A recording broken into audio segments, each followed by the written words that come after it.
think that the people living with albinism have equal opportunities when it comes to employment, education? What's your take on it?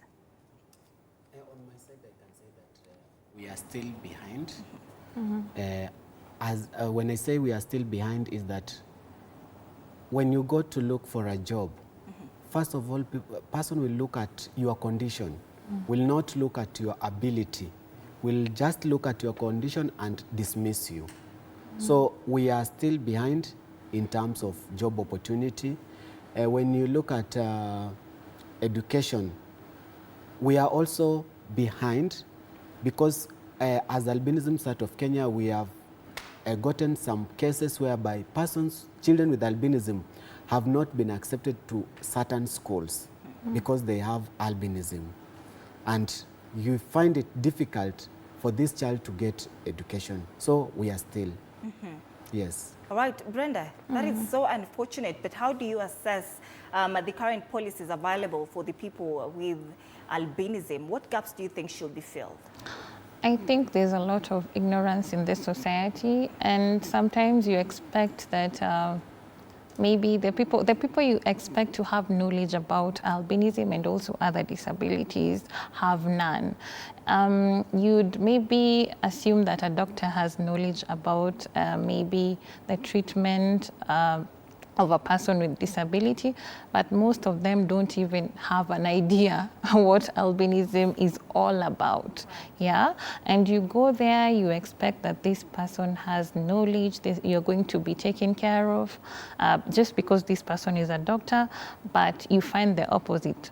Talking about schools also, most of the teachers are not aware about albinism and also other disabilities. So we still have to do a lot of sensitization, and that's what we are working on. Right. Yeah, because awareness never stops.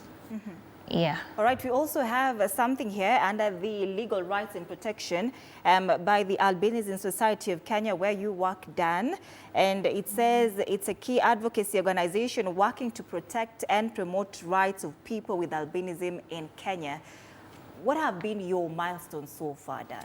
Yeah, through our chair, Honorable Isaac Mwaura, a lot has been happened. If you can recall, in 2015, whereby there were children who were with albinism who were to be sold in Tanzania, and through Albinism Society of Kenya, we were able to get the children back, and the case was taken to the police. But because there are no laws that protect persons with the albinism, the case didn't go far. So there is still a lot on policy making that we need to work on. And also through Honorable Isaac Mwaura, there is this guy called Muhwana, who was also kidnapped and was taken to Tanzania in terms of getting a job there. But it was so unfortunate. He didn't get a job.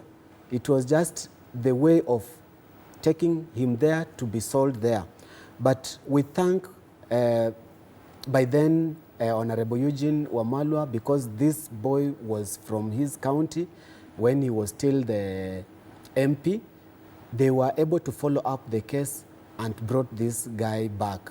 So there are so many cases that concern persons with albinism but have been brought to the court.